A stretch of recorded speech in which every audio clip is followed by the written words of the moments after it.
welcome back to another God of War video. Now, as you know, in my last video my sound was not working too good. The editing software I had it's not any good, so I'm gonna be doing this one live here. So it comes to my attention, I need to show you all. This has to do with the God of War Ragnarok first trailer that they showed. Okay, I want you to understand that when you see Atreus in the first trailer, when Kratos is sitting making his arrows, you see Atreus walk in.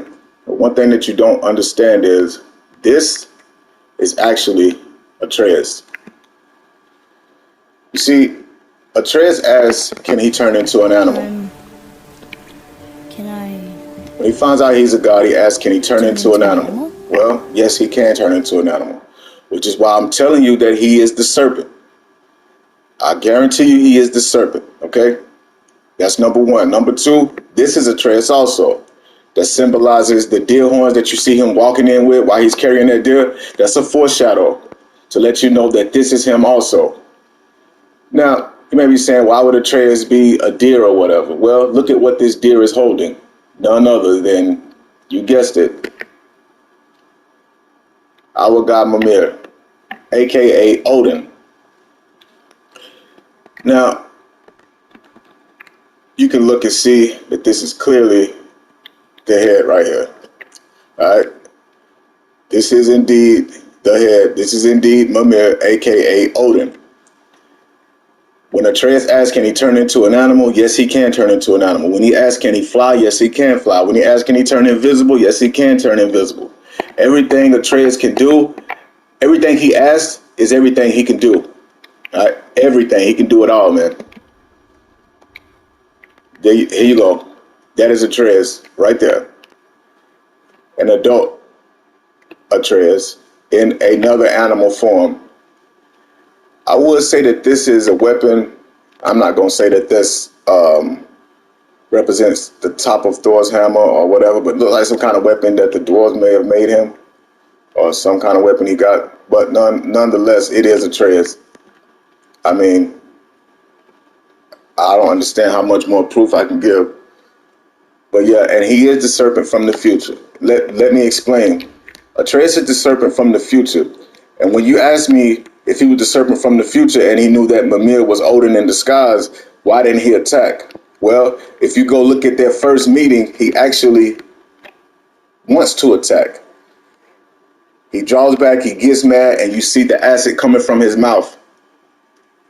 But at that point in time, you can hear Mimir, aka Odin, say something to the effect of, he says something like, if you spit that on me, you're going to be spitting that on yourself and your father. So Atreus doesn't do it. You know, the serpent stops. He doesn't do it. I know that Mimir is not telling us exactly what the serpent is saying. And that's why after the serpent says what he says, when he gets ready to spit it at us and he stops, he says something to Mimir, but he looks at Atreus. You know what I'm saying? And he looks at his younger self, saying that he looks familiar to him. Well, if you've seen your younger self, if you was an adult and you've never seen a reflection of yourself, then your younger self would also look familiar to you. That's why he looks familiar. There's more, man. Atreus is not just Loki. All right? Atreus is Loki, but I mean, when you say Atreus is Loki, you got to understand, man, that some people in Norse mythology, and this ain't coming from me, this is coming from Corey himself.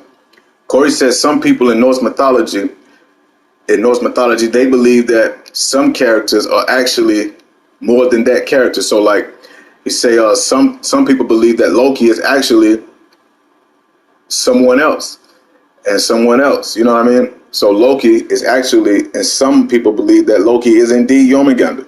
I come in like you don't know what you missed. I'm a big moron. What I know about Norse mythology is the Marvel Cinematic Universe of Thor. And I'm like, oh, You're okay. not a moron, though. Like, Norse mythology is not widely known. I didn't know anything about it. Like, I knew what Marvel and Lord of the Rings taught me. Yeah. Right? But when I started researching this, I found it was a very confusing web, right? Because there are multiple translations. There are scholars that dispute so many aspects of it, whether or not several characters are actually one character. That is indeed Atreus. and I know that serpent is Atreus. I'm going to go even further. Not only is the serpent Atreus, Fenrir is Atreus. You sure I can't turn into a wolf? This is why he says, "You sure I can't turn into a wolf?" Yeah, he can turn into a wolf, and he will. He is in fact Fenrir. If you look in the trailer, you can see Atreus shooting the arrow, commanding Skull and Hati to chase the sun and moon. Okay? That is Fenrir commanding his pups to chase the sun and moon. Oh, yes, it is. Oh, yes, it is. It's not Atreus being Loki in this game, the way Santa Monica's doing it. Loki isn't the father of Fenrir, Hel, and Jormungandr. No. Loki is actually Fenrir, Hel, and Jormungandr. He's all three of them. Let me explain to you how he's Hel. You remember when Atreus stabs Modi right over here? Atreus stabs Modi. And when you're in Helheim, what does Atreus say after he stabs Modi? He's like, that couldn't have been me. I couldn't have done that. He didn't even remember doing it. So I couldn't have done that. That right there Dwell on those thoughts. is letting me know that Atreus is indeed Hel also. You know, in my culture, we say when a kid is bad, when it's a badass little kid running around, we don't really say he bad. We say, man, that little boy Hel, man. You know what I mean? We'll say, nah, that little boy Hel or that child Hel, he hard-headed. You know what I mean? That's Atreus. He is Hel, man. And what is Hel in Norse mythology? Anyone? Yeah, you guessed it. Hel in Norse mythology is a face that's half beautiful and half ugly. So Atreus has a half good side and a half bad side. The half bad side was when he found out he was a god and he snapped on Sindri. That was his bad side. His good side is the one that wants to help everyone. You see how Santa Monica done that? They spun that in a genius way, man. Genius. That's how I know he is also Hel.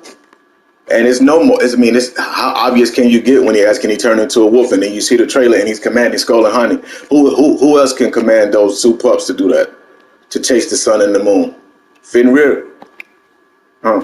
Remember when Mimir said that Odin cast them into the sky when they were pups to chase the sun and the moon? Well, there you go. Maybe this guy, Mimir, tricks Atreus and Kratos into sending them after the sun and the moon.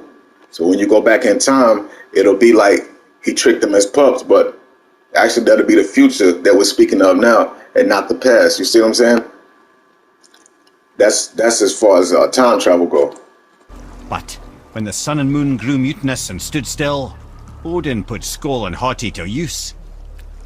With his ancient magics, he cast the wolves to the heavens, and they began their chase. And long shall they chase, but not endlessly, for it is foretold that someday Skoll and Hati will catch and devour their prey.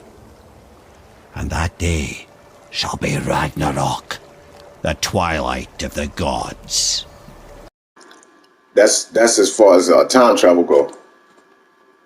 But yeah, he is indeed Fenrir.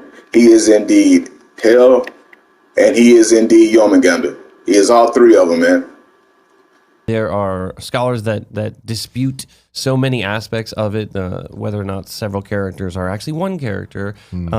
Several characters are actually one character.